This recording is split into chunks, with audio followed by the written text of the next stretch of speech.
Process में हमको क्या डिफाइन करना है, हमको क्या समझना है, इसमें हम वेब स्क्रैपिंग, वेब स्क्रैपिंग कैसे करते हैं। वेब स्क्रैपिंग एक कॉन्सेप्ट होता है जिसके थ्रू हम किसी भी वेबसाइट के पेजेस के कंटेंट्स को गेट करते हैं, ठीक है। देन जी तो इस पीआईपी पैकेज मैनेजर का हम यूज करेंगे, जिसका यूज करके हम ब्यूटीफुल सोप करके एक स्क्रैपिंग मॉडल होता है उसको हम यूज करेंगे। एंड देन जेसन का भी इसमें कुछ यूज करेंगे हम कि कैसे जेसन डेटा को हम गेट करते हैं, ठीक है। देन हम्म तो ये सारी चीजें डिफाइन करेंगे हम। ये ऑब्जेक्टिव हमारा।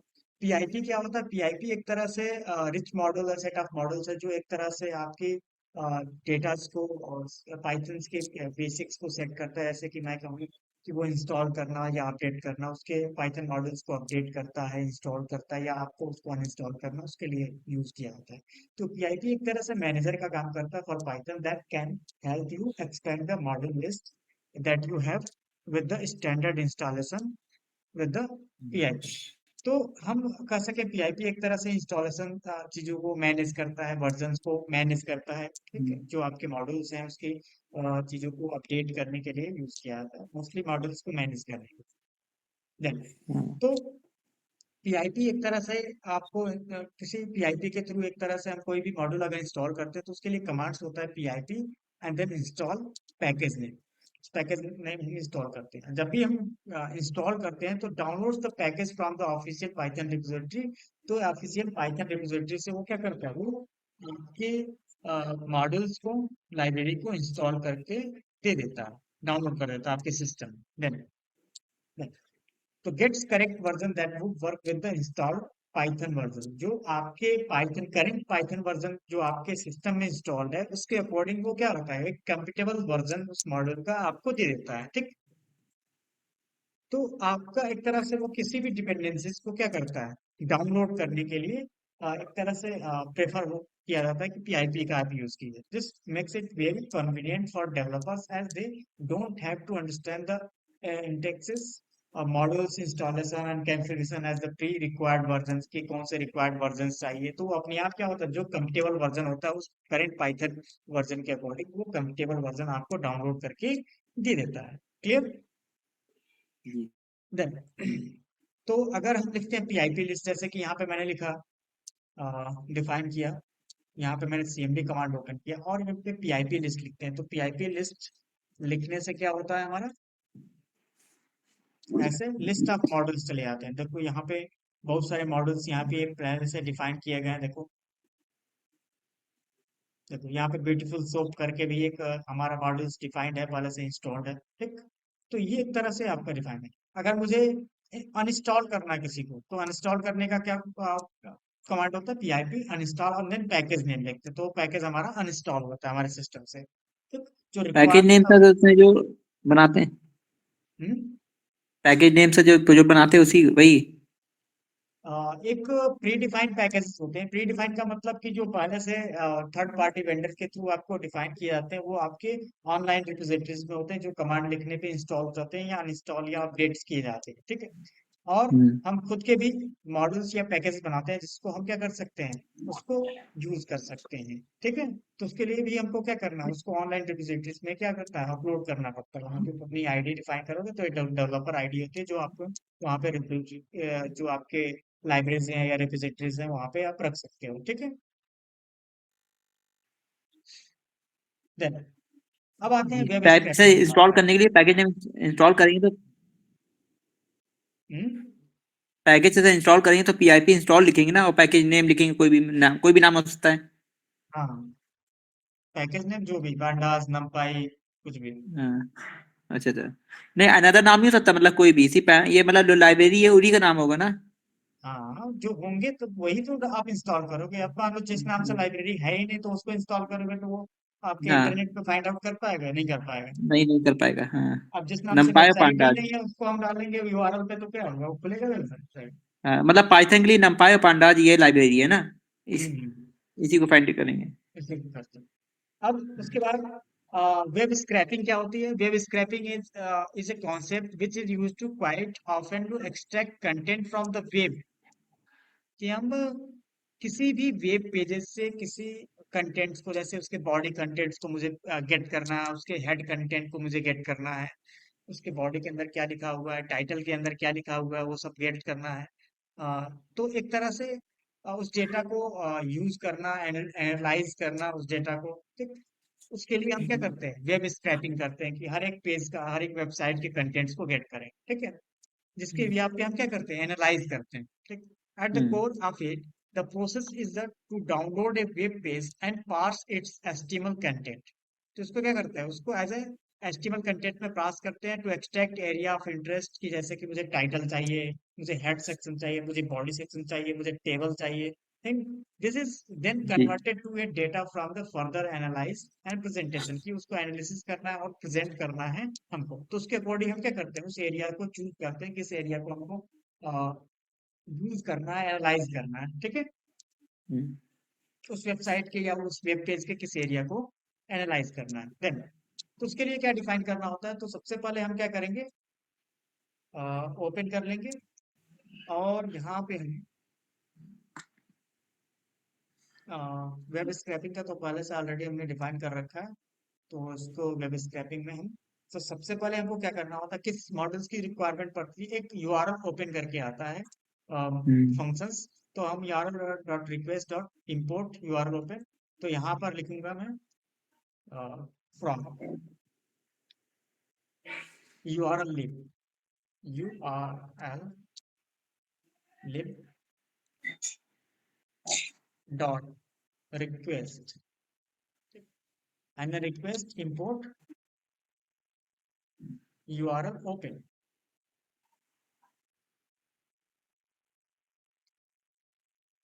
Dot URL open. तो ये रन करते हैं, कोई एरर नहीं, इसका मतलब हमारा प्रॉपर चल रहा है, ठीक। उसके बाद कुछ यूआरएल हम लिखते हैं, जैसे मैंने लिखा है यहाँ पे अ, किसी वेबसाइट का नाम लिखता हूँ, जैसे मैंने यहाँ पे लिखा यूआरएल और डबल कोटेशन के अंदर मैंने लिख दिया HTTPS, यूआरएल ऐसे लिखते हैं। देन उसके बाद मैंने लिख दिया ब्लॉग डॉट,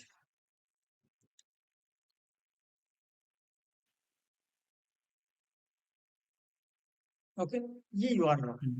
देन अब इस यूआरएल में मुझे क्या करना है, उस यूआरएल को ओपन करना, तो यहाँ पे लिखूंगा फाइल, या मैं लिख देता हूँ डेटा, एंड देन इक्वल, अब मैं क्या लिखूंगा यहाँ पे, यूआरएल ओपन, ठीक।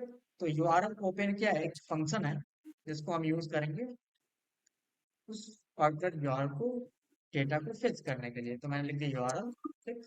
अब यहाँ पे मैं पहले प्रिंट करके यहाँ पे चेक कर लेते हैं कि हमारे पास डेटा क्या आ रहा है, डेटा को फेच करने के लिए।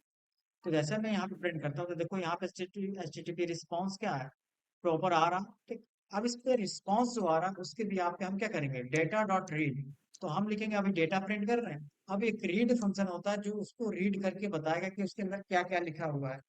तो यहाँ पर रीड फंक्शन है, अभी कर लेते हैं। जैसे रीड फंक्शन ये डिफाइन करेंगे, देखो उसके अंदर जो भी लिखा हुआ है सब मुझे आउटपुट में यहाँ पे मिल रहा है एज ए कोड, हम्म, दिख रहा है, जी पूरा डेटा मुझे यहाँ मिल गया, मेटा टाइटल सब मिल गया, उस वेबसाइट पे क्या क्या चीजें हैं सब मिल गई मुझे, हम्म, ठीक। तो उसके पूरे कंटेंट मेरे पास आ गए, HTML कंटेंट्स पूरे मेरे पास आ गए, ठीक। तो हम्म, ये होता है कि किसी भी डेटा को, किसी यूआरएल को फेच करने का तरीका, कि उस यूआरएल के थ्रू मैं उसकी उसके HTML कोड को, कंटेंट को डिस्प्ले करा सकता हूँ, ठीक। जैसे कि हम्म, फिर मैं जाऊँ, अगर मैंने यहाँ पे गिटहब पे कोई मैंने अपना वो रखा हुआ है, अ, हम्म, तो मैं उसको सर्च कर लेता हूँ, किसी वेब पेज को,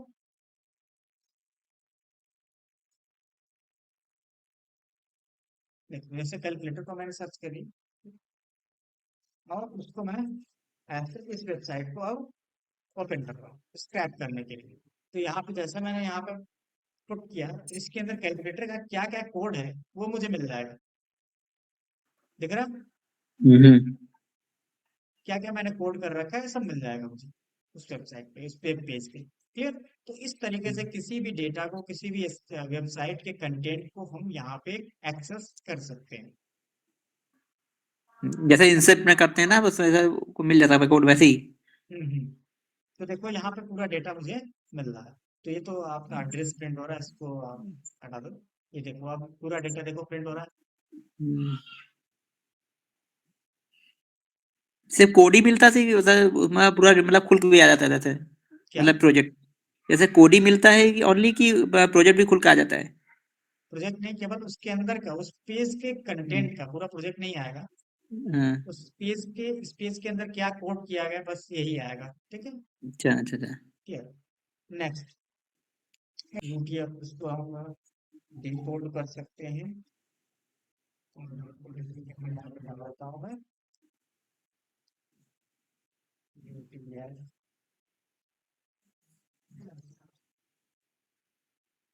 देखो यूटीएफ सेट करेंगे तो देखो स्लैश एन हट गया, हम्म, ठीक। अब लाइन बाय लाइन एकदम स्टाइल करके आ रहा है, ओके। हाँ तो एक हाँ। फॉर्मेटेड आपके स्टाइल में वो आपका डेटा एचटीएमएल को प्रिंट कर देगा, फॉर्मेट मतलब वो बदल देगा। फॉर्मेट बदल देगा।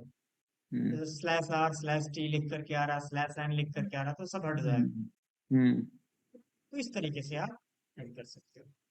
हम्म नेक्स्ट आते हैं वेब स्क्रैपिंग, कि अगर मान लो once HTML content has been download.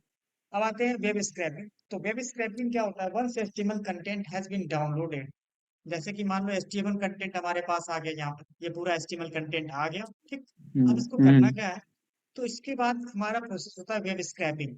तो क्या होता है, जब डाउनलोड होता है you can parse it and isolate regions, की अलग अलग रीजन्स, रीजन्स का मतलब किस टैग को क्या आपको डिफाइन करना has been download, pass into interest and work upon the same, कि उस पे हमको काम कर सकते हैं, और रेगुलर एक्सप्रेशन का यूज कर सकते हैं, सर्चिंग का यूज कर सकते हैं, ठीक है। तो उसके लिए क्या होता है कि हम किस मॉड्यूल्स का यूज करते हैं, लाइब्रेरी का ब्यूटीफुल शॉप करके एक इसको होता है, शॉप, उसका ब्यूटीफुल यूज शॉप। करते हैं, ठीक है। तो वो चीज डिफाइन करते हैं। अब कैसे यूज करते हैं, तो जो पेज आया, तो जो एचटीएमएल कंटेंट है, जैसे पेज है, तो यहाँ पे जो हमने लिखा है वो एक पेज है, यहाँ हमारा डेटा है, ठीक। तो उस डेटा को कैसे यूज करेंगे, तो वहाँ पे आगे चलते हैं, और यहाँ पे उसको इसको फर्स्ट, BS4 बोलते हैं। हाँ BS4 बोलते हैं सर, ब्यूटीफुल हाँ शॉप हाँ, जो है। BS4 बोलते हैं। तो हम क्या करेंगे, लिखेंगे फ्रॉम BS4, हम्म BS4, पहले इंपोर्ट कर लेंगे हम्म तब उसको यूज करेंगे। तो पहले लिखेंगे फ्रॉम BS4 इंपोर्ट ब्यूटीफुल, एक क्लास होता है ब्यूटीफुल शॉप करके, हम्म ठीक। तो ये आपका हो गया ये। अब आपके पास क्या है, एक डेटा हो गया, तो डेटा आपका पहले से ऑलरेडी है, ठीक। तो हम्म। जब डेटा है तो उस डेटा को वहां पे पास कर लेंगे, ठीक। तो यहाँ पे लिखेंगे क्या, देखो उसके बाद लिखेंगे पेज। तो उस पेज को उसके अंदर हम पुट कर लेंगे, तो पेज हमारा क्या है, डेटा है। तो यहाँ पे हम क्या करेंगे, ब्यूटीफुल जो फंक्शन है उसको डिफाइन करेंगे। तो यहाँ पे लिखूंगा मैं शॉप इक्वल, और इसके अंदर मैं पास करूंगा क्या, जो डेटा है। अब मैं यहाँ पे प्रिंट कर देता हूँ पहले डेटा को, रिस्पॉन्स यहाँ पे। अब इसमें कुछ फंक्शंस होते हैं, जैसे मुझे टाइटल चाहिए, तो मैंने लिख दिया data dot title, no attribute title. इसमें मुझे लिखना होगा HTML डॉट व्हाट्सएप।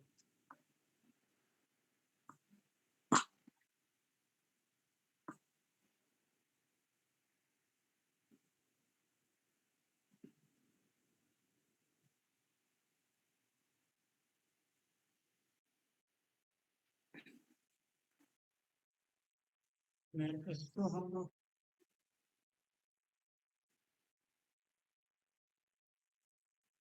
तो हमको फिर दोबारा क्या करना होगा, यहाँ पे लिखना होगा पेज, ठीक। क्योंकि ये डेटा आपका अभी ऐसे डिफाइन हो रहा है, इसको रीड करके तब आएगा ना, ठीक है। तो यहाँ पे हम्म हम ऐसे गेट कर लेंगे, ठीक है। हम्म और इसको लिख देंगे ऐसे पेज, ठीक। ठीक, ये आ रहा है। अब यहाँ पे मैं लिखूंगा क्या, पेज। हम्म और ये HTML पार्सर की जरूरत हमको नहीं है, theta dot head title, data नहीं लिखना है आपको, आप शॉप लिखना है। जी। टाइटल आ गया देखो। अब मुझे हम्म लिखना है हेड, तो हेड आ जाएगा हमारा कि हेड के अंदर क्या हम्म क्या लिखा हुआ है। क्लियर। हम्म हम्म तो हम इस तरीके से अब क्या कर सकते हैं, फेच कर सकते हैं ना। ठीक, कि मुझे टाइटल फेच करना है तो यहाँ पे टाइटल आ गया। हम्म। टाइटल के अंदर क्या लिखा हुआ है आपके। तो इसी तरीके से हम क्या कर सकते हैं, हेड है, मतलब टाइटल है, तो टाइटल यहाँ पे बॉडी कुछ भी अगर है। मुझे हेड चाहिए तो हेड के लिए मैं लिखूंगा शॉप डॉट हेड। हम्म तो यहाँ पे लिख दूंगा मैंने शॉप डॉट हेड। ठीक। अब मैं इसको प्रिंट करूँ तो क्या लिखूंगा, हेड आएगा। हेड के अंदर क्या क्या है। अगर फिर मुझे चाहिए क्या, टाइटल बॉडी थोड़ा चाहिए, तो मैं से लिखूंगा बॉडी, यहाँ पे। हाँ, बॉडी से टाइटल। हाँ बोलो। बॉडी में सर, बॉडी में क्या है? हाँ, बॉडी भी आ जाएगा यहाँ पे। हम्म अब टाइटल गेट करोगे तो क्या आएगा, टाइटल आ जाएगा। ठीक। हम्म अब उसी तरीके से क्या होता है कि आप भी बहुत सारी चीजें डिफाइन कर सकते हो। ठीक। जैसे बॉडी। अब टाइटल का पेरेंट कौन है ये से गेट करना है। ठीक। तो हम्म यहाँ पे जैसे आप बॉडी भी गेट करना तो बॉडी भी गेट कर सकते हो। जैसे मैंने लिख दिया यहाँ पे बॉडी, हम्म और यहाँ पे लिख दिया मैंने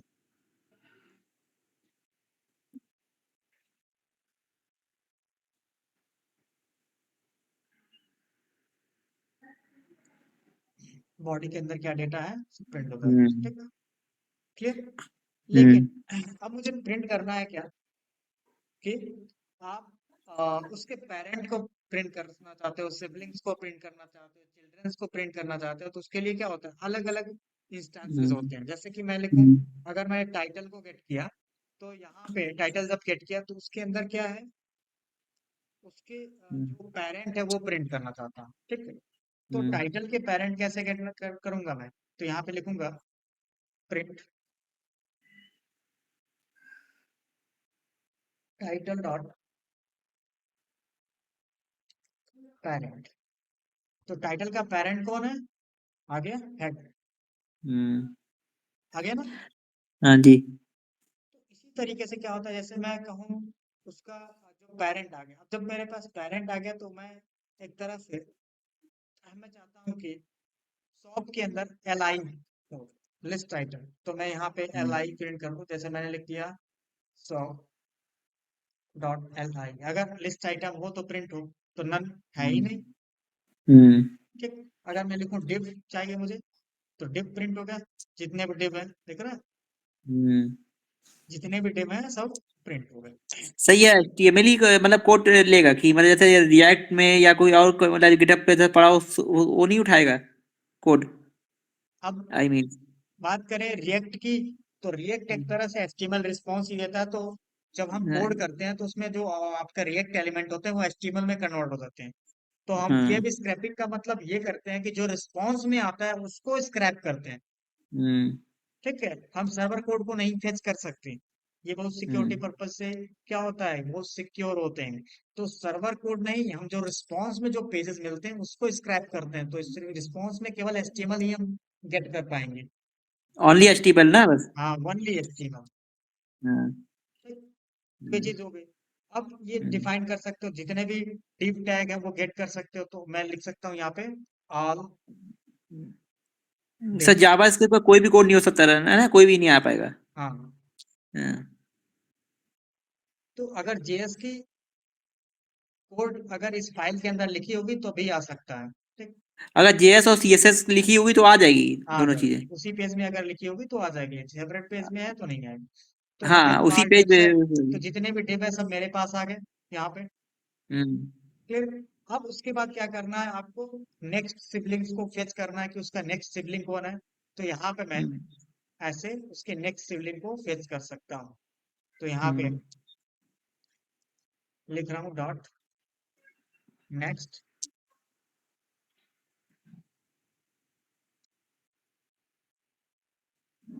सिबलिंग्स। अब रन करता हूँ, तो नेक्स्ट सिबलिंग यहाँ पे क्या आ रहा, सिबलिंग्स नहीं, सिबलिंग कुछ नहीं आ रहा, नेक्स्ट सिबलिंग। ठीक है। हम्म अगर मैं कहूँ कि टाइटल का नेक्स्ट सिबलिंग क्या है, तब भी कुछ नहीं आ रहा है यहाँ पे। हेड का नेक्स्ट सिबलिंग क्या है?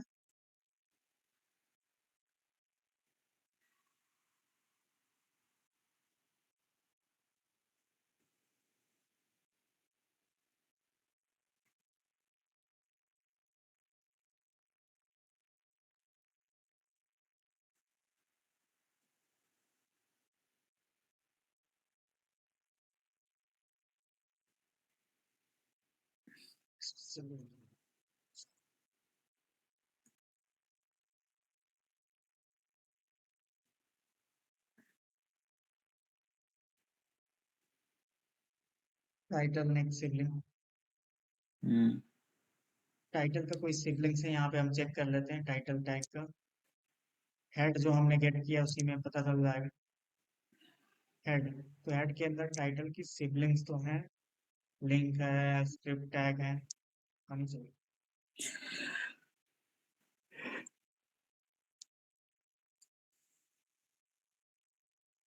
न्यू लाइन आएगा, उसके बाद हम फिर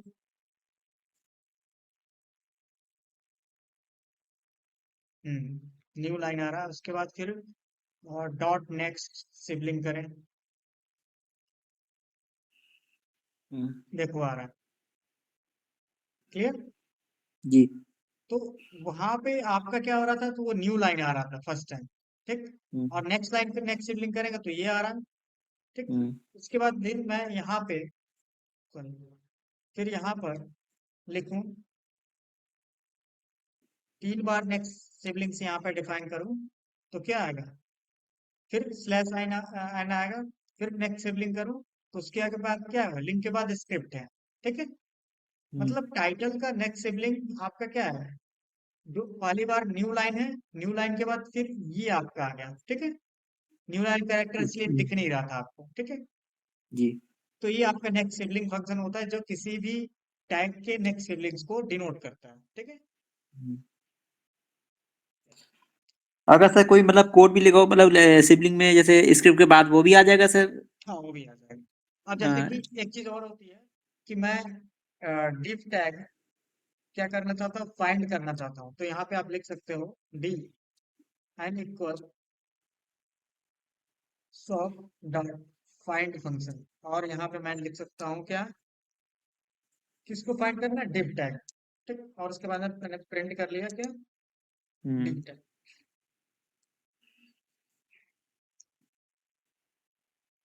तो यहाँ पे डी टैग, सॉरी,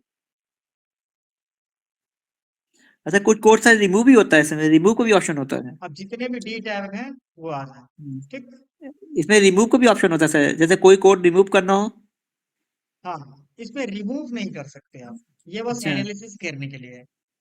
अच्छा अच्छा उस वेबसाइट में आप कुछ रिमूव नहीं कर सकते। अच्छा। तो फाइंड क्या होता है, फाइंड एक तरह से क्या होता है, method written first element that match the given criteria. लेकिन हम्म अगर मान लो div है, तो div का मतलब यहाँ पे क्या आ रहा है, ये जो पूरा कंटेनर है इसी के अंदर तो पूरा डेटा है, हम्म ये वाला। तो ये जब आएगा तो सारा आ जाएगा, ठीक, डेटा आ जी। जाएगा।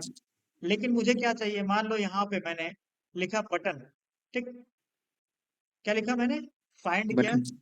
बटन, तो सेम एज यहाँ पे मैं बटन को फाइंड कर लेता हूँ, बटन टैग। और यहाँ पर भी मैंने किया बटन टैग, और मुझे क्या फाइंड करना है, बटन को, ठीक है। हम्म तो कौन सा बटन आएगा, पहला बटन आएगा, फर्स्ट अकरेंस फाइंड करेगा, ठीक है। जी। अब मुझे चाहिए कि जितने भी बटन है सब आ जाए, ऑल बटन्स। तो मैंने कहा बटन लिस्ट या ऑल, बटन ऑल टैग, ठीक। तो यहाँ पे क्या करूंगा, कौन सा फंक्शन यूज होगा, फाइंड फंक्शन तब नहीं यूज होगा, फाइंड ऑल होता है, फाइंड ऑल हो जाएगा। और यहाँ पे आप उस जितने भी बटन्स होंगे उसको यहाँ पे आप प्रिंट कर सकते हो, देखो जितने भी बटन्स सब आ गए, वन बाय वन हम्म, एक जी। लिस्ट फॉर्मेट में आ जाएगा आपका डेटा। अगर यहाँ पे मैं लिखूं 0, तो पहला, ठीक, वन बाय वन। अब मैं इसको एक लूप की तरह से प्रिंट कर सकता हूँ, तो यहाँ पे मैं लिख सकता हूँ for button in all tag and then print button. एक एक बटन क्या होगा, प्रिंट हो जाएगा अलग अलग लाइन में। कितने बटन हमने यूज किए हैं देखो, लेस देन का, क्लियर का, 1 2 3 4 5, कैलकुलेटर में सारे बटन हमने यूज किए। ठीक है, तो इस तरीके से हम एनालाइज कर सकते हैं कि उसके अंदर क्या क्या चीजें हमने यूज की हुई हैं।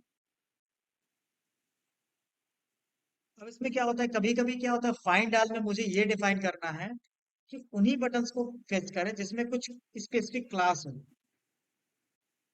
स्पेसिफिक क्लास हो। तो मैंने जी। लिखा यहाँ पे क्लास। क्लास एक आपका कीवर्ड होता है, क्लास एंड देन अंडरस्कोर, और मैंने लिख दिया यहाँ पे BTN। अब रन करो, नहीं आएगा क्योंकि इस नेम से कोई क्लास ही नहीं है उसमें बना हुआ। हम्म। ठीक, तो बटन पे कोई क्लास है नहीं है। ठीक, अगर मैं इसको ब्लैंक छोड़ देता हूँ तब आ जाएगा। तो अब देखो तब यहाँ तब क्यों? पे, आप डिव में देखो, अब डिव में मैं बता रहा हूँ। हम्म, जब डिव में हम डिफाइन करेंगे तो डिव में मुझे क्या गेट करना है, कौन से डिव को, आउटपुट वाले डिव को गेट करना है। ठीक है, जी। तो यहाँ पे मैं क्या करूंगा,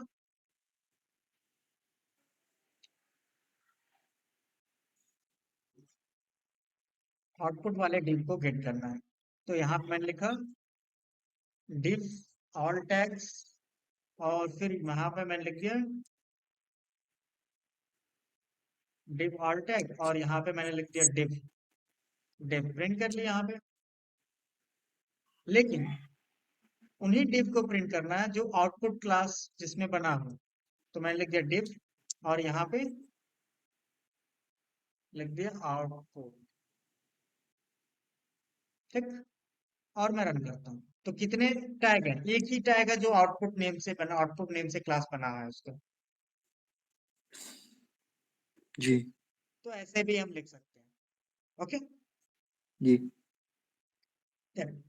उसके बाद आप क्या डिफाइन करोगे, कि हम ऐसे भी डिफाइन कर सकते हैं सेलेक्ट, कि उसी डिप्स को डिफाइन करना जिसके अंदर कोई क्लासेस हो, या उस तरीके से सेलेक्टर, मतलब CSS सेलेक्टर जब यूज करना तो उसके लिए एक फंक्शन होता है सेलेक्ट फंक्शन। ठीक, तो हम्म। कैसे सेलेक्ट करेंगे देखो यहाँ पे। तो सेलेक्ट करने का तरीका क्या होता है, यहाँ पे लिखूंगा मैं,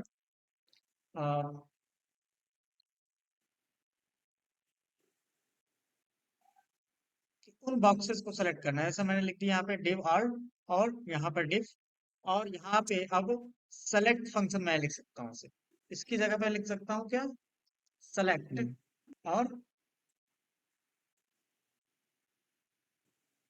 ये मैंने ऐसे दिया आउटपुट, लेकिन मैंने यहाँ पे डॉट लिख दिया। ठीक है, जी। मतलब ये, ठीक, या मैं ऐसे लिख सकता हूँ कि वो डिव जिसका क्लास क्या आउटपुट हो। ठीक, अब मैं रन करता हूँ तो सेम आउटपुट मुझे इसमें भी मिलेगा। तो अब सेलेक्ट फंक्शन में क्या होता है, हम सर CSS सेलेक्टर भी लिख सकते हैं, और यहाँ पे इनपुट लिख सकता हूँ, या कंटेनर हम्म, में लिख रहा हूँ तो कंटेनर होगा। ठीक, कैलकुलेटर नेम से होगा, हमारा जो कंटेनर होगा कैलकुलेटर नेम से। देखो आ गया ना, कैलकुलेटर बॉक्स आ गया हमारा। हम्म, ठीक है, क्लियर। अगर मैं कहूँ कि जी। मुझे वो चाहिए, कीज नेम से क्लास बना हुआ है, तो कीज नेम से क्लास बना हुआ है, तो यहाँ पे वो डिफ जिसका कीज नेम से क्लास बना है वो फेच करना है। आ गया। हम्म, तो हम सेलेक्ट फंक्शन का यूज करते हैं सेलेक्टर्स के लिए, और इसमें भी ID and then class, specific class, और इसमें केवल क्लास नेम आप डिफाइन कर सकते हो, सॉरी एलिमेंट नेम डिसाइड कर सकते हो।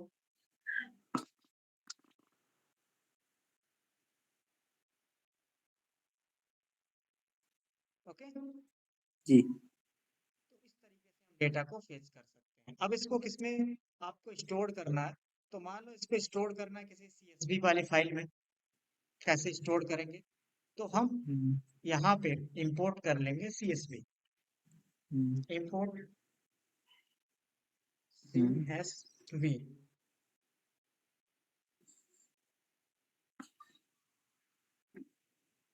उसके बाद मैं लिखूंगा विथ ओपन, किस नेम से, यहाँ पे मैंने लिख दिया डबल कोटेशन के अंदर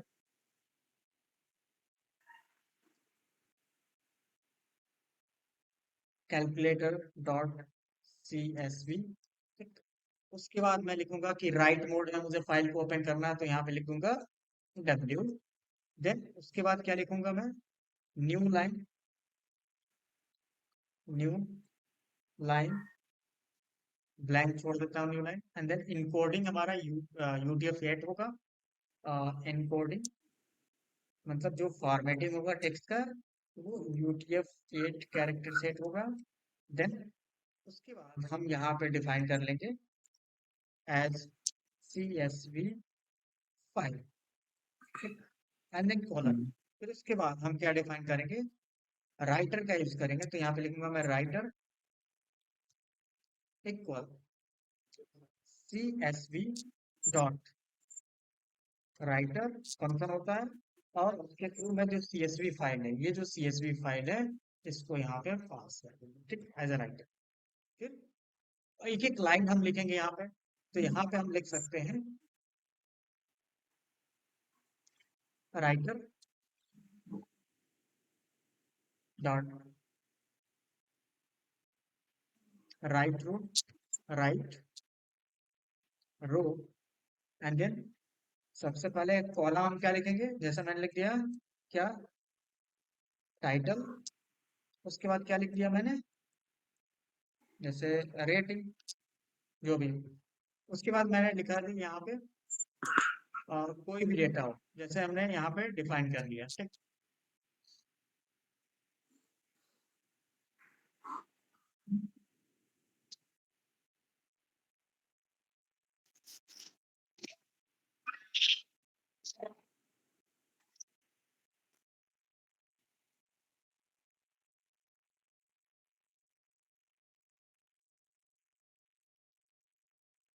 और यहाँ पे मैंने लिख दिया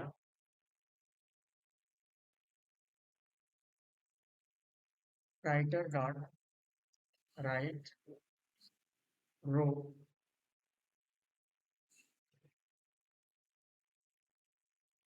और यहाँ पे पास कर लेते हैं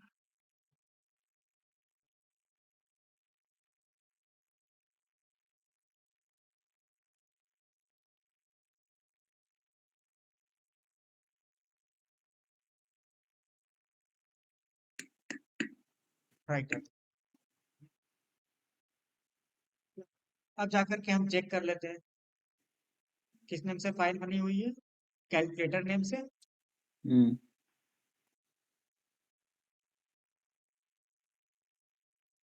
देखो ये पूरा डेटा इसमें आ गया, रेटिंग के हम्म, अंदर वो पूरा डेटा आ रहा, ठीक है।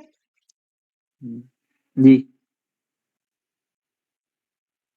इस तरीके से डेटा वो वन बाय वन फेच कर लेगा और यहाँ पे प्रिंट हो जाएगी। तो इसमें दो कॉलम बना रहे हो, तो यहाँ पे आपका उसके अकॉर्डिंग डेटा रखना पड़ेगा। जैसे कि यहाँ पे आपका वन बाय वन है, जैसे कि मैंने यहाँ पे डेटा रखा,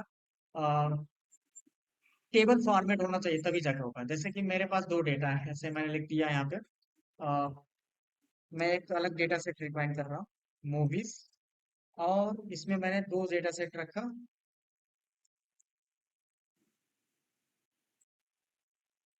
पहला मैंने डिफाइन किया क्या, टाइटल। जैसे मैंने लिख दिया मूवी वन, ठीक। और मैंने डिफाइन कर दिया दूसरा movie two, then movie three, ठीक।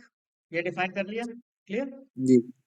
और मूवी फोर और मूवी फाइव, ठीक। अब रेटिंग भी हम बना लें, तो यहाँ पे मैंने ये कॉपी किया।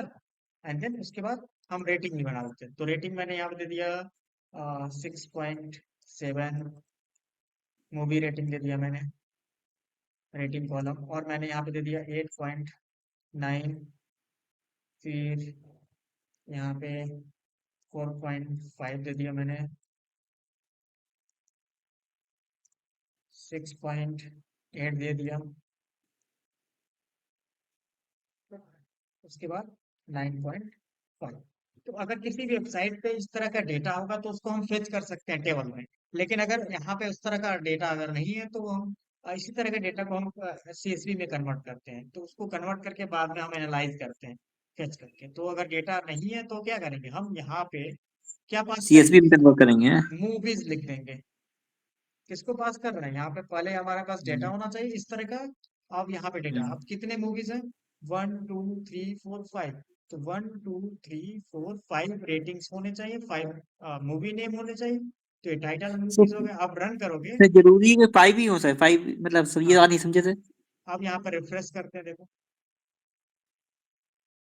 आ गया ना ये डेटा, देखो। हाँ सर, 5 का समझ में नहीं आया, आपने 5 डाला मूवी, हम्म 5 मूवी मतलब डाला, मतलब ये चीज समझ में नहीं आई मुझे। क्या हुआ, जैसे 5 मूवी नेम डाला ना आपने, हाँ हाँ तो ये चीज समझ में नहीं आई, जैसे मतलब 5 की जगह 3 भी हो सकता है ना, कि हम्म या कितने भी हो सकते हैं, मतलब हाँ कितने भी डिफाइन कर सकते हैं ना रेटिंग के हाँ हिसाब से। कितने में डिफाइन कर, अच्छा, 1 मिनट, थोड़ा इसमें सा। इसको हमको टपल फॉर्मेट में रखना पड़ेगा। हम्म, जैसे मैंने यहाँ लिखा, ठीक, तो इसको यहाँ पे ऐसे डिफाइन करना है, ठीक। ये आपका क्लोज हुआ पहला मूवी, हम्म, ठीक है। उसके बाद दूसरी मूवी और उसकी रेटिंग, समझ में आ रहा। हाँ समझ में आ उसके रहा है बाद मेरे, रेटिंग के मतलब एक एक मूवी के साथ उसके, सब रेटिंग हाँ डालते जाओ। उसके हम्म, साथ रहेगा, इसीलिए आया है। अब यहाँ पे फिर हम्म, मूवी के साथ उसकी रेटिंग को फिक्स करेंगे। फिर ये फिफ्थ मूवी और उसकी रेटिंग यहाँ पे ऐसे डाल देंगे। हम्म, 2 वाले तो देखा। अब यहाँ पे फिर एक छूट गया है, तो यहाँ पे हम एक और बना लेते हैं, मूवी 2। और नाम सा मूवी हो सकता है, कोई और भी सब जैसे हाँ मतलब कुछ डेटा भी होगा और सब कर सकते, डालेंगे। कोई भी डेटा कर सकते हैं। अब यहाँ पे रन कर लो हम्म, आप। अब रन कर लोगे, यहाँ पे रिफ्रेश करो, हम्म, आ गया डेटा, हम्म, ठीक। तो इस तरीके से डेटा आपको डिफाइन करना पड़ेगा, बनाना पड़ेगा, ठीक। ये पहला कॉलम और हम्म, ये दूसरा कॉलम, ये आपका मूवीज डेटा हो गया और ये कॉलम्स हो गए, ठीक। और वो एक्सेल फाइल इस तरीके से बन जाए। अब जैसे कि देखो, यहाँ पे मैंने लिख दिया, मूवी नेम चेंज कर दिया, मैंने लिख दिया यहाँ पे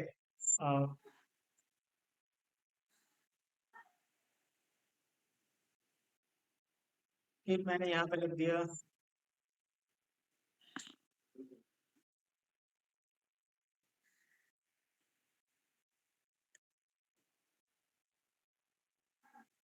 यहाँ पे रियल हम मूवीज नेम डाल देते हैं, तो जिससे क्लियर हो जाए। हाँ, और यहाँ पे मैंने लिख दिया, हम्म,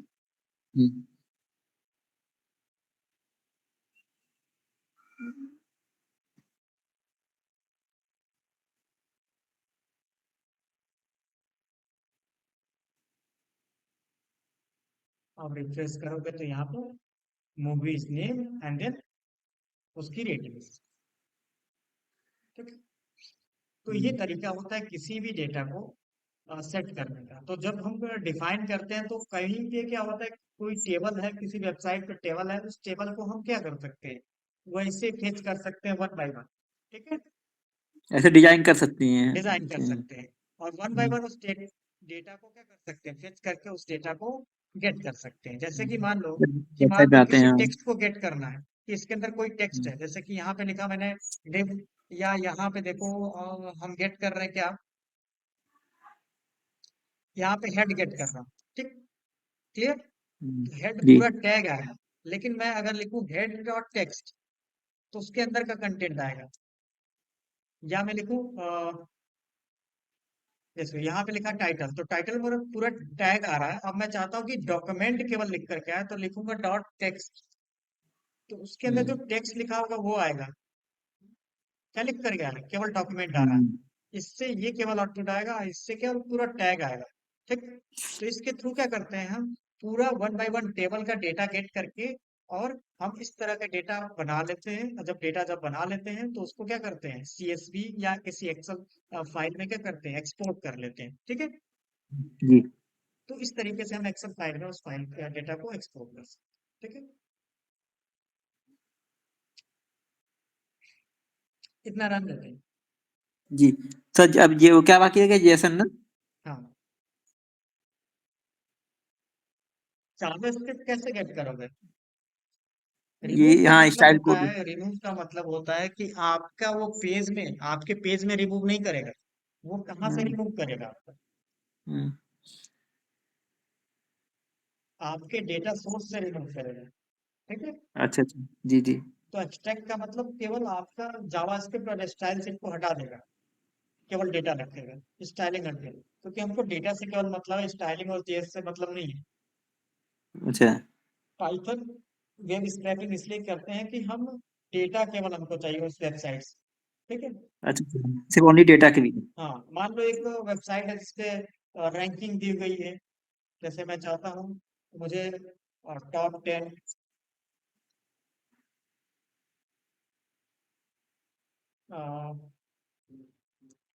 प्रोग्रामिंग लैंग्वेज रैंकिंग, ये चाहिए मुझे। तो किसी भी वेबसाइट पे जाऊंगा, और वेबसाइट पे क्या होगा, उसका एक टेबल मुझे मिल जाएगा। अब उस टेबल में क्या है, जैसे कि यहाँ पे देखो, ये टेबल मिल गया। अब इसमें से मुझे ये टेबल क्या करना है, एक्सट्रैक्ट करना है। हम्म। ठीक, तो एक्सट्रैक्ट करना है जब टेबल, तो सबसे पहले मैं क्या करूंगा, उस एक्सट्रैक्टिंग का कोड करूंगा। तो एक्सट्रैक्ट का कोड करने के लिए ब्यूटीफुल सो का हमको रिक्वायरमेंट होगा, उससे पहले हम क्या करेंगे, ये गेट कर लेंगे। तो यहाँ पे सबसे पहले हम उस वेबसाइट का यूआरएल डालेंगे। वो वेबसाइट हम्म। हमारी क्या है, ये है। ठीक, जिसमें से ये हम्म। टेबल मुझे फेच करना है। ठीक है, क्लियर? जी। तो ये टेबल मुझे फेच करना है, तो सबसे पहले मैं क्या करूंगा, यहाँ पे इसका यूआरएल ऐसे पुट कर लूंगा। ठीक है, जी। अब मुझे वहां से कहा क्या चाहिए, टेबल चाहिए ना। जी। तो इसको क्या करते हैं, यहाँ पे जब प्रिंट करेंगे तो मुझे क्या होगा, पूरा कोड मिल जाएगा। आगे कोड हम्म। क्लियर? जी। अब कोड आ गया तो मुझे उसमें से जावा स्क्रिप्ट हटा देना, रिमूव कर देना। तो जावा स्क्रिप्ट हटाने के लिए क्या लिखना होगा, एक्सट्रैक्ट स्क्रिप्ट। स्क्रिप्ट और स्टाइल पहले क्या करेंगे, रिमूव करते जाएंगे, एक्सट्रैक्ट। तो सॉफ्ट डॉट गेट टेक्स्ट करेंगे पहले। तो क्या लिखेंगे यहाँ पे, हम्म। पहले सॉफ्ट के अंदर उसको इम्प्लीमेंट करेंगे। तो हम क्या करेंगे, सॉफ्ट के अंदर इम्प्लीमेंट करने के लिए हमको ये डिफाइन करना होगा, जो कोड हमने डिफाइन किया है यहाँ पे, BS4 दिस। तो ये हमने गेट किया। ठीक, हम्म। अब इसको मैं हम्म। कमेंट डाउन कर लेता हूँ, और उसके बाद डिफाइन किया, और ये पेज मैंने यहाँ पे पुट किया, और यहाँ पे हेड प्रिंट किया। तो हेड हमको प्रिंट करके मिल जाएगा। देखो थोड़ा सा टाइम जी। लगेगा, ये मिल जाएगा। जी। लेकिन मुझे अब क्या करना, पहले ये रिमूव करूँ। तो यहाँ पे लिखूंगा मैं, for for script in saw, script in saw. उसके बाद क्या मैं डिफाइन करूंगा, और सॉप में मैं क्या लिखूंगा यहाँ पे, स्क्रिप्ट एंड स्टाइल टाइप,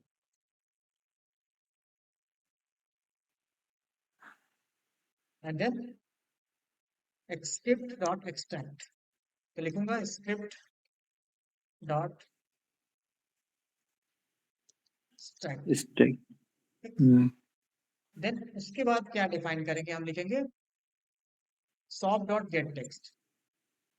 ठीक, तो यहाँ पे मैं लिखूंगा soup dot get and then text. तो यहाँ पे मैं लिख देता हूँ क्या, टेस्ट। टेस्ट। टेक्स्ट डेटा मुझे मिल गया। ठीक, अब जब टेक्स्ट डेटा प्रिंट करूंगा तो ये टेक्स्ट डेटा आपका, ये जो जेएस जावा स्क्रिप्ट है ना, अब देखो आपको रिमूव मिलेगा। हाँ, यही चीज चाहिए सर करने में। हट गया रिमूव। हम्म। मतलब ये स्टाइल कोड, ये दोनों, ये जावास्क्रिप्ट दोनों हट जाएगी ना? हम्म, हम्म। CSS और ये जावास्क्रिप्ट, ये गेट सही है। टेक्स्ट केवल टेक्स्ट आ रहा है, ठीक। अब मुझे प्रिंट करना है हम्म। सॉफ्ट।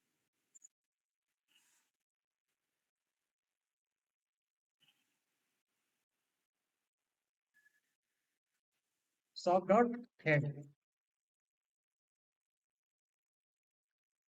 अब क्लियर आ रहा है, देखो हम्म। जितना भी स्क्रिप्ट टैग था, स्टाइल टैग था, सब रिमूव हो गया। हम्म। हट गया। अच्छा, जैसे रिकवर रिकवर तो हो नहीं सकता, एक बार रिमूव हो जाए ना? हाँ हाँ, रिकवर नहीं हो सकता, वो फिर दोबारा तुमको हम्म, फेच करना पड़ेगा। दोबारा फेच करना पड़ता है, हम्म। हाँ। रिकवर क्या, वेबसाइट फिर दोबारा रीड करो, फिर रिकवर हो जाएगा। हाँ, तो ठीक है। वो तो दोबारा ही हो जाएगा, जी जी। क्योंकि जो या तो आप किसी टेम्पररी वेरिएबल में स्टोर करके रख लो, जो भी मैनिपुलेशन करना हो आपको उसको कर सकते हो। तो यहाँ पे अच्छा। गेट टेक्स्ट किया, ये आपका डेटा आ गया, ठीक। अब मुझे आपको टेबल गेट करना है, तो यहाँ पे लिखूंगा मैं टेबल, क्योंकि टेबल के अंदर ही वो डेटा होगा ना। जी जी। अब टेबल आ गया यहाँ पे, रैंकिंग, ठीक सर, है। वेरिएबल के अंदर कैसे स्टोर हो सकता है? हाँ, वेरिएबल के अंदर मतलब कैसे, आपने बताया स्टोर कर सकते हो? वेरिएबल के अंदर। हाँ, जो अभी आपने बताया ना, उसके अंदर भी रख सकते हो अभी यार। हाँ, वो भी कर सकते हैं, मैं अब बताऊँ। अब जैसे कि यहाँ पे लिखोगे आप फाइंड आउट, या मैं लिखूँ सेलेक्ट। तो सेलेक्ट मैंने लिख दिया, आप क्या, टेबल। हम्म। तो ये आपका टेबल प्रिंट हो जाएगा। जी। फिर अब जब टेबल प्रिंट हो जाएगा, तो मुझे चाहिए टेबल डॉट, टेबल के अंदर जो रो है, और रो के अंदर क्या है, जो टीडीज है, वो मुझे गेट करने हैं। टीबी डेटा, हाँ। आगे, तो जितने भी जी। टीडीज है वो आ जाएंगे। अगर मुझे गेट करने हैं यहाँ पे टीडीज, तो देखो यहाँ पे जितने भी टीडी हैं वो आ जाएंगे। टीआर टेबल रो ना, टेबल या हाँ, टीआर है। पूरा रो आ जाएगा, हम्म। ठीक। तो इस तरीके से डिफाइन कर सकते हो आप। केवल मैं टीडी लिखूं, कितने टीडीज चाहिए मुझे, तो जितने भी टीडी हैं देखो आ गए, हम्म। पोजिशन,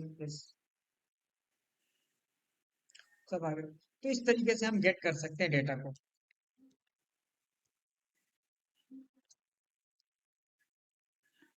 जी। और यहाँ पे आप फाइंड आर भी लिख सकते हो, मैंने लिख दिया फाइंड, फाइंड आर। और यहाँ हम्म। पे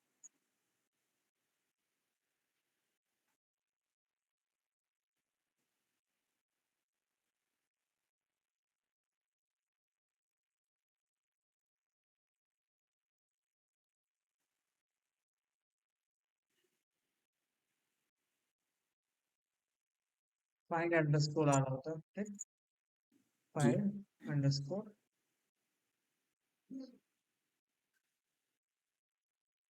तो इस हम्म। तरीके से हम टेबल के डेटा को फेच कर सकते हैं वन बाय वन, ठीक। जी जी। अब उसके टेक्स्ट को गेट करना है, तो मैंने लिख दिया टेक्स्ट, हम्म। ठीक। तो टेक्स्ट क्या है, वन बाय वन गेट करना पड़ेगा। जैसे कि यहाँ पे बहुत सारे टीडीज आ रहे हैं, तो वो गेट कर सकते हैं। जैसे कि यहाँ पे मैंने गेट किया सोप डॉट, यहाँ पे मैंने लिख दिया टीडीज, ठीक। तो यहाँ पे गेट कर सकता हूँ मैं टीडी को।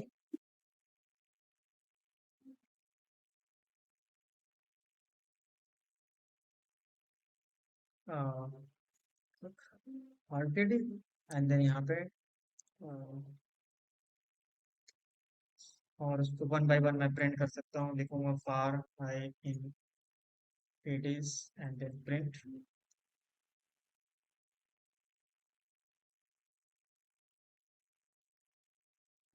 एक एक टीडी आ गया ना, प्रिंट हो गया। जी जी। आ गया। तो जो फर्स्ट टीडी होगा, फर्स्ट एंड सेकंड टीडी होगा, वो आपका क्या हो गया, डेटा हो गया। हम्म। और कहाँ से स्टार्ट हुआ, यहाँ से स्टार्ट हो रहा है आपका क्या, नंबरिंग, ठीक। तो इस तरीके से डिफाइन करोगे, तो सबसे पहले हम डिफाइन कर लेते हैं यहाँ पे वन टू, जीरो हो गया, या वन हो गया, टू हो गया, और थ्री हो गया। थ्री पोजीशन से आप डिफाइन करोगे, तो यहाँ पे आप स्टार्ट करोगे, तो मैंने लिख दिया रेंज,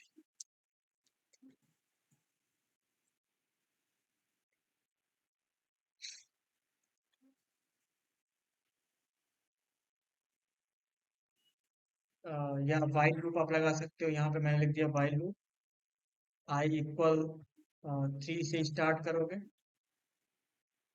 ठीक है।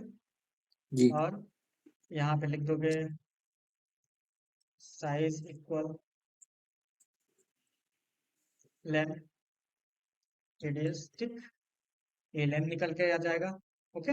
अब मुझे यहाँ जी पे लूप चाहिए, तो मैंने लिख दिया यहाँ पे वाइल, और यहाँ पे गेट कर लोगे क्या, वाइल आई लेस देन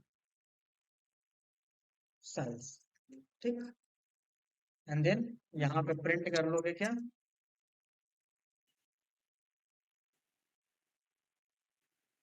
पहले आई प्रिंट करोगे, तो एक हम लिस्ट बना लेते हैं, ठीक। तो मैंने यहाँ पे लिस्ट लिखा क्या, यहाँ पे लिख लेता हूँ प्रोग्रामिंग, ठीक, इक्वल ये ब्लैंक लिस्ट, ठीक।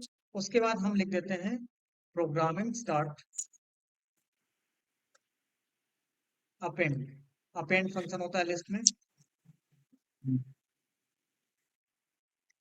अपेंड, और अपेंड के अंदर क्या डालेंगे हम, डेटा डाल देंगे। तो फर्स्ट डेटा हमारा क्या होगा, टीडीएस आई होगा, और फिर टीडीएस, दूसरा डेटा क्या होगा, i+1 होगा ना, जी क्लियर। जी उसके बाद क्या होगा यहाँ पे, नेक्स्ट i+=2 हो जाएगा, ठीक है। जी और उसके बाद हम प्रिंट कर लेते हैं क्या, प्रोग्रामिंग,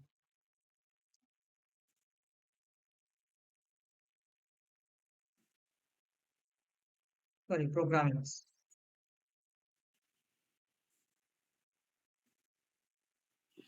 ठीक। अब देखो ये जो डेटा आ रहा है, इसको हम किसमें प्रिंट करेंगे, सीएसवी में डालना चाहते हैं, ठीक है। किसमें, प्रोग्रामिंग लिस्ट सीएसवी करके, में, ठीक है। तो प्रोग्रामिंग इसको लिस्ट अब में। सीएसवी में डालना चाहेंगे, तो मैं लिखूंगा कैलकुलेटर नहीं, आप लिखूंगा प्रोग्रामिंग लैंग्वेजेस या लैंग्वेजेस,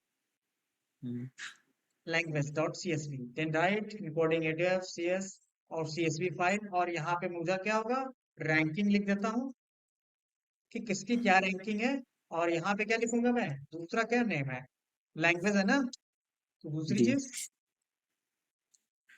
लैंग्वेज। लेकिन एक चीज हो रही है जी, ये डेटा अपेंड कर रहे हैं, ये क्या है आपका, आपको लिखना होगा डॉट टेक्स्ट, क्या डॉट टेक्स्ट। अब यहाँ पे हम रन करते हैं,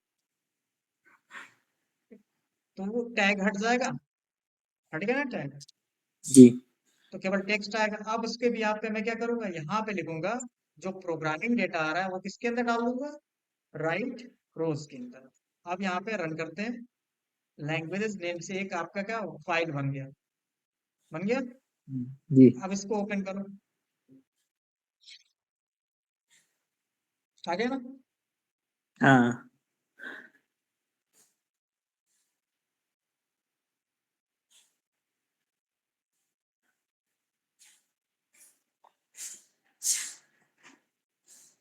लेकिन इसमें लैंग्वेजेस जो है इसमें प्रोग्रामिंग प्रॉब्लम आ लैंग्वेज। रही है क्या, सही लॉजिक हमने इम्प्लीमेंट नहीं किया है, तो इसमें +3 करते हैं, देखते हैं, रन किया, तो दोबारा हम रन करते हैं, क्योंकि इसकी पोजिशनिंग क्या है हमारा,